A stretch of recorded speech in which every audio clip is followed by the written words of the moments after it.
Assalamualaikum warahmatullahi wabarakatuh. Kembali lagi di channel Mak Saufa. Alhamdulillah di kesempatan kali ini Mak Saufa mau membuatkan cara mengelola keuangan untuk bunda-bunda semua ya.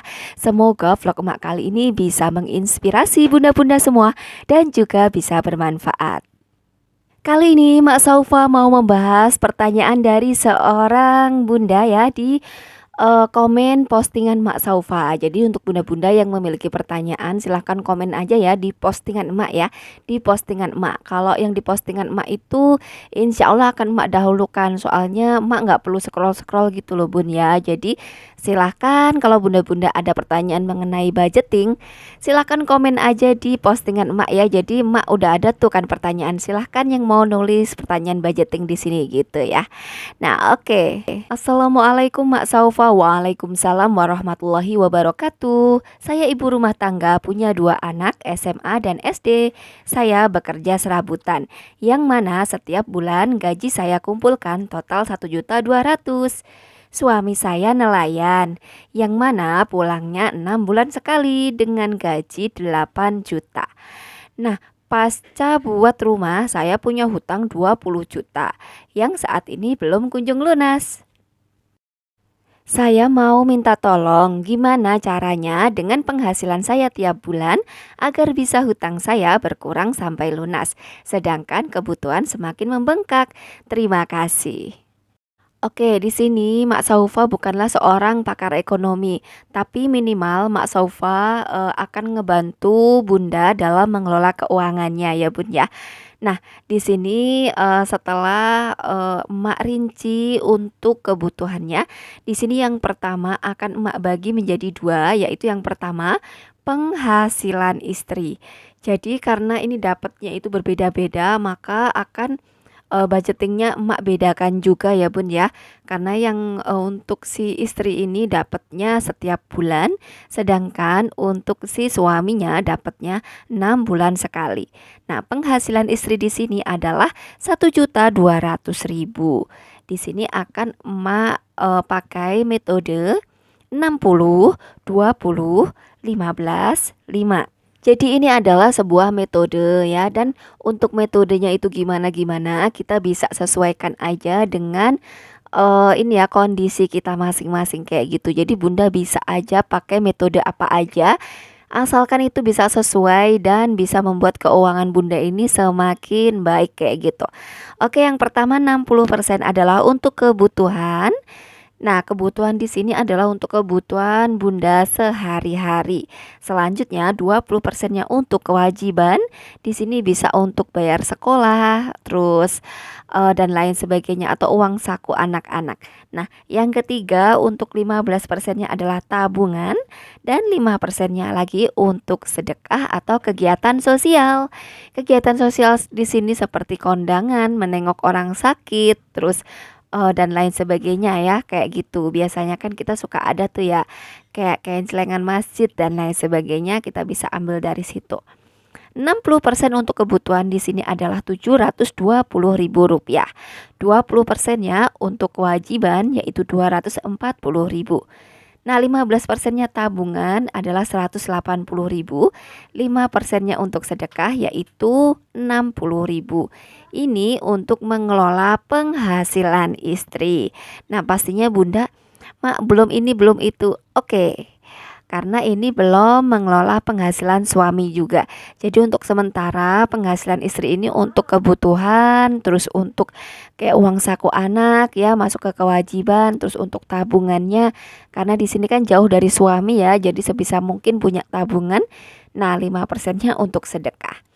Selanjutnya untuk mengelola penghasilan suami, karena di sini suami penghasilannya 6 bulan sekali yaitu 8 juta rupiah, dan dari kehidupan memiliki hutang yaitu sebesar 20 juta untuk rumah ya Bun ya. Jadi di sini akan emak bagi menjadi 70% dan 30%. 70%-nya untuk kebutuhan keluarga, 30%-nya untuk mencicil hutang. 70% dari 8 juta artinya adalah 5.600.000. Sedangkan 30%-nya yaitu untuk bayar hutang sebesar 2.400.000. Jadi penghasilan istri di sini untuk kebutuhan Bunda sehari-hari selama 1 bulan. Selanjutnya untuk penghasilan suami fokus untuk membayar hutang dan juga membeli kebutuhan pokok yang bisa kita beli sekaligus banyak ya. Contohnya beli beras. Terus kayak listrik itu kan bisa kita beli ya, seumpama token itu bisa langsung kita beli sekian kayak gitu. Jadi 70%-nya untuk kebutuhan, nah 30%-nya untuk membayar hutang. Jadi untuk kebutuhan mencicil hutangnya, karena hutangnya 20 juta dibagi 2.400.000 tadi ya, setelah menyisihkan artinya adalah 8. Ini maaf ya, bukannya 8 bulan tapi 8 kali gajian kayak gitu. Jadi Bunda bisa konfirmasi sama si pemilik uangnya, saya bisa mencicil ketika suami itu pulang, yaitu setiap suami pulang itu menyisihkan 2.400.000 rupiah. Nah, untuk mengelola kebutuhannya jatah 5.600.000 untuk 6 bulan itu untuk memenuhi kebutuhan yang bisa dibeli 6 bulan sekali. Ini contohnya ya, jadi Bunda seumpama udah beli beras, jadi untuk kebutuhan sehari-hari itu hanya untuk belanja aja. Atau untuk beli sembako dan lain sebagainya itu bisa disimpan ya, kayak minyak goreng, tepung gitu. Pokoknya yang kuat itulah ya, yang kuat-kuat disimpan. Selain untuk beli beras, sembako, dari penghasilan suami yang 6 bulan sekali ini juga bisa kita belikan token. Jadi seumpama kita isi token kita itu 1 juta gitu ya sekali isi. Jadi untuk 6 bulan kayak gitu Bunda. Terus selain itu kita juga bisa konfirmasikan ke sekolah anak. Jadi bisanya bayar SPP itu setiap 6 bulan sekali kalau suami pulang kayak gitu ya Bunda ya.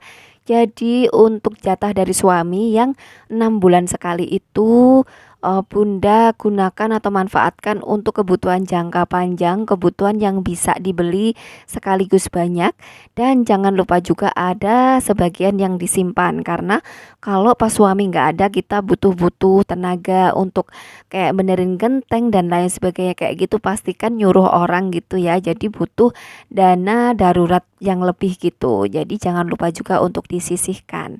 Intinya cara ngelolanya untuk penghasilan suami digunakan untuk membeli kebutuhan jangka panjang yang 6 bulan sekali.